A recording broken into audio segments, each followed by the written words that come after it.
Hello students, welcome to my channel Medical Media. Myself Dr. Komal, and today we are going to discuss transport of carbon dioxide.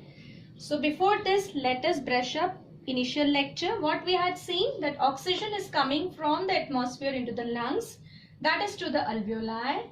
Here oxygen being less soluble in the liquids, only 3% will combine with the plasma, and rest of the 97% oxygen is taken by the RBC cells.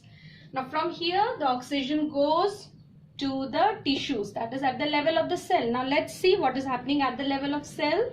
There is oxidation of glucose. Glucose combines with oxygen and there is formation of ATP and CO2. What we are interested today is on CO2, how it is transported in the blood. Now here, as the CO2 concentration goes on increasing, the partial pressure of CO2 increases. As a result of this, there is diffusion of CO2 from the cells to the blood. Here you can see, once the CO2 gets diffused into the blood, it has more solubility in the liquid as compared to the oxygen. So what is happening here? 7% of the CO2 gets dissolved in the plasma. Remaining 93% of the CO2, it is taken by your RBC. This is your RBC cell. This 93% of the CO2 after coming to RBC, 20 to 25%. Students note here, 20 to 25% of CO2, it combines with the hemoglobin, forming carbaminohemoglobin. Remaining 70%, what is happening to this CO2? This CO2 combines with water in the presence of enzyme carbonic anhydrase and it forms H2CO3, carbonic acid, which further splits into H ions and bicarbonate ions.